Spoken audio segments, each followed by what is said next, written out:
संसद में वक्फ bill pass हो गया, लेकिन सड़क पर घमासान जारी है। वक्फ संशोधन बिल के समर्थन और विरोध में जमकर सियासत हो रही है। विरोधी पार्टियां बीजेपी और उसके सहयोगी दलों को घेर रही हैं, तो एनडीए के नेता विपक्ष पर भ्रम फैलाने का आरोप लगा रहे हैं। और इन सबके बीच वक्फ बिल पर बगावत के सुर भी तेज होने लगे हैं। बिहार में नीतीश कुमार की पार्टी जेडीयू और यूपी में जयंत चौधरी की पार्टी आरएलडी में ज्यादा घमासान मचा हुआ है। खासकर बिहार में चल रहे बिल पर बवाल को लेकर पोस्टर पॉलिटिक्स ने और हवा दे दी है। वक्फ की लड़ाई गिरगिट तक आई। बिहार में सियासत तेज, मैदान में बाबर औरंगजेब। बरेली वाला झुमका, पोस्टर वाला हमला। वक्फ बिल के समर्थन और विरोध को लेकर मचे घमासान के बीच बिहार की सियासत में पोस्टर के जरिए एक दूसरे पर वार पलटवार बढ़ता जा रहा है। ये आरजेडी का पोस्टर है, जिसमें सीएम नीतीश की तुलना गिरगिट से की गई है। पोस्टर पर लिखा है, गिरगिट रंग बदलता था, ये तो उससे भी ज्यादा स्पीड से रंग बदलने वाले निकले। इस पोस्टर में बाईं तरफ ऊपर गिरगिट की तस्वीर है और दाईं तरफ नीतीश को एक तस्वीर में नमाज पढ़ते हुए और दूसरी तस्वीर में टोपी और निक्कर पहने स्वयंसेवक के रूप में दिखाया गया है। जवाब में जेडीयू की तरफ से ये पोस्टर लगाया गया। इस पर लिखा है, असली गिरगिट कौन। इस पोस्टर पर लालू की तस्वीर के साथ लिखा गया है कि 2010 में लालू ने वक्फ बोर्ड पर कड़े कानून की मांग की थी और 2025 में आरजेडी उसी वक्फ बिल का विरोध कर रही है। अब ये तीसरा पोस्टर देखिए, ये बैनर भी एक आरजेडी नेता की तरफ से लगाया गया है।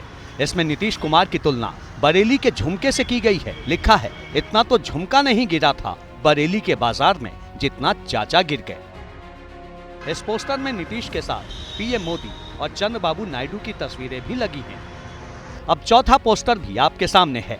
जेडीयू नेता के इस पोस्टर में लिखा है, जो खा रहे दूसरों का हक, वही वक्फ संशोधन बिल पर कर रहे नीतीश के इरादों पर शक। जिन्होंने अल्पसंख्यकों का तोड़ा सपना, वो आज किस मुंह से मुस्लिम भाइयों को बता रहे अपना। अब ये पांचवा पोस्टर देखिए, इसे बीजेपी के एक नेता ने लगाया है। पोस्टर में पीएम मोदी को हाथ में धनुष लिए राम के रूप में दिखाया गया है और रावण के 10 सिर में राहुल गांधी और सोनिया गांधी के साथ अखिलेश यादव, लालू यादव, तेजस्वी यादव समेत केजरीवाल और ओवैसी को दिखाया गया है। पोस्टर पर लिखा है, हम सब बाबर के वंशज, पूर्वज हमारा औरंगजेब है। ऐसा ही होगा गौरी औरंगजेब जयचंद, जिसने तोड़ दिया भारत खंड खंड। इन पांचों पोस्टरों की पृष्ठभूमि में वही वक्फ बिल वाला विवाद है, जिसे लेकर सड़क से संसद तक हंगामा मचा है। बिहार में तेजस्वी यादव और उनकी पार्टी आरजेडी ने इस मुद्दे को नीतीश पर निशाना साधने का मौका बना लिया है। खास तौर पे जो मंडल हिंदू हैं, उस पे ये लोग जो है निशाना टालने का काम करेंगे। कूड़ेदान में ये बिल को फेंका जाएगा, हमारी सरकार जब बनेगी। माननीय मुख्यमंत्री जी अचेत अवस्था में हैं। तेजस्वी ने नीतीश पर तंज किया तो पार्टी की ओर से जुबानी हमले करने वाले नेताओं की लाइन लग गई। नीतीश की कथित सेकुलर छवि पर ताबड़तोड़ हमले शुरू हो गए। आदरणीय नीतीश कुमार जी की हालत देखकर चिंता होती है, लेकिन आदरणीय नीतीश कुमार जी अब पूरी तरह से एक्सपोज हो गए कि वो सांप्रदायिक शक्तियों के सामने घुटने टेककर सांप्रदायिकता के रंग में रंग गए। इसके लिए उन्हें माफ नहीं किया जा सकता। नीतीश जी के नियंत्रण में अगर चीजें, पार्टी, सरकार है और तब ये निर्णय हो रहे हैं तो भगवान मालिक है, और अगर उनके नियंत्रण में नहीं है तो भगवान को तो और भी मालिक बनना पड़ेगा। आरजेडी ने नीतीश सरकार पर हमला किया तो एनडीए नेताओं ने भी कमान खींच ली। पोस्टर का जवाब पोस्टर से और जुबानी हमले का जवाब जुबानी पलटवार से। बीजेपी ने कहा, वक्फ बिल को न मानने वाले देशद्रोही, जबकि जेडीयू ने कहा, नीतीश को बदनाम करने की हो रही साजिश। लोकसभा में बहस के बाद, वोटिंग के बाद अगर जो निर्णय होता है लोकतंत्र के सबसे बड़े मंदिर में, और उस मंदिर के निर्णय पर लोग प्रश्न उठाते हैं, तो वैसे लोग को उस सदन में बैठने का अधिकार है क्या? एक राजनीतिक षड्यंत्र के तहत जनता दलियों की छवि खराब करने का एक प्रयास हो रहा है। सच को जानना चाहिए। वक्फ बिल को लेकर नीतीश कुमार के स्टैंड से उनकी पार्टी में भी गहरी नाराजगी है। कई मुस्लिम नेताओं के पार्टी छोड़ने की खबर सामने आ रही है। मामला गरमाया तो तो जेडीयू अल्पसंख्यक विंग ने प्रेस कॉन्फ्रेंस की, पर इस बारे में जब नीतीश कुमार से सवाल पूछा गया तो वो हाथ जोड़कर निकल गए।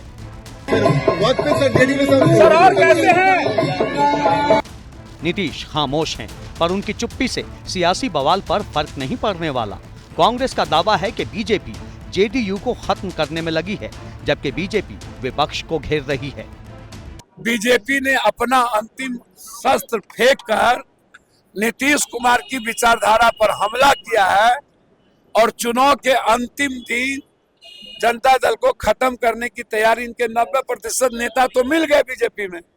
धन्यवाद। नीतीश कुमार का कुछ नहीं बिगाड़ पाएंगे। नीतीश कुमार अपने दम पर, सुशासन के दम पर यह एनडीए की सरकार बनाते रही है और इस बार भी हर हाल में 2025 में 225 से ऊपर जीतेगी एनडीए। जेडीयू के अलावा वक्फ बिल का समर्थन करने वालों में चिराग पासवान की लोक जनशक्ति पार्टी भी शामिल है। चिराग का आरोप है कि विपक्ष सिर्फ मुस्लिम वोट बैंक के लिए अफवाह फैला रहा है। बहरहाल हर व्यक्ति, हर संगठन, हर दल पूरी तरीके से स्वतंत्र हैं। बस हाँ, कुछ दल जब समय समय पर अपनी बातों को, अपने विचारों को बदलते हैं, चिंता उस वक्त जरूर होती है। उधर बिहार बीजेपी के मुस्लिम फेस शाहनवाज हुसैन का आरोप है कि वक्फ बिल का समर्थन करने पर उन्हें सोशल मीडिया पर धमकियां दी जा रही हैं। कि ढेर सारी धमकियां मेरे फेसबुक पे, ट्विटर पे मुझे भी दी जा रही है। मैं उनकी धमकी से डरने वाला नहीं हूं और उनकी गालियों से मुझे पर कोई असर होता नहीं है। सच्ची बात करना है, सच्ची बात करेंगे। वक्फ पर वार पलटवार के बीच बिहार के राज्यपाल आरिफ मोहम्मद खान भी मैदान में कूद गए हैं। जनाब का कहना है कि वक्फ में सुधार जरूरी है।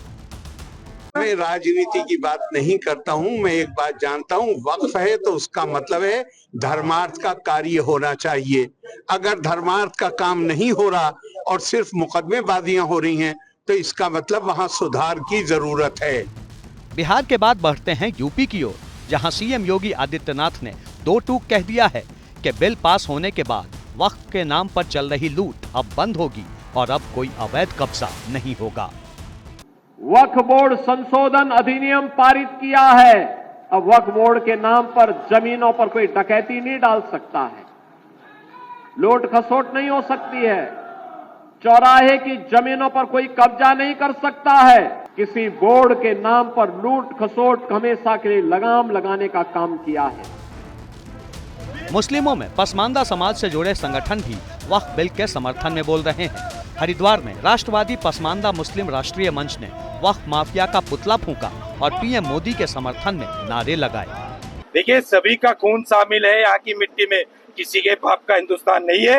यहाँ इतना ही हक हिंदू भाई का है, इतना ही मुसलमानों का है। यहाँ सबका साथ और सबका विकास की नीति चलेगी, एक तरफा नीति नहीं चलेगी। अगर एक तरफा नीति अगर मुसलमान लोग चलाएंगे, हम उनके सामने खड़े होंगे, उनके साथ आर पार की लड़ाई लड़ने का काम करेंगे। All India Muslim women personal law board भी वक्फ संशोधन बिल के समर्थन में है। बोर्ड की अध्यक्ष शाइस्ता अंबर का बयान सुनिए।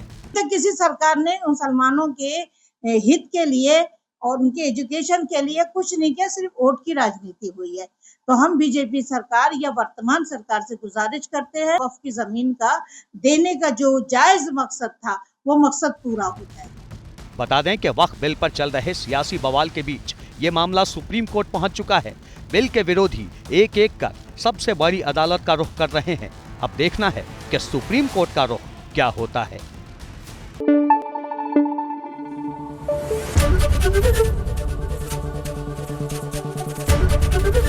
एबीपी न्यूज आपको रखे आगे।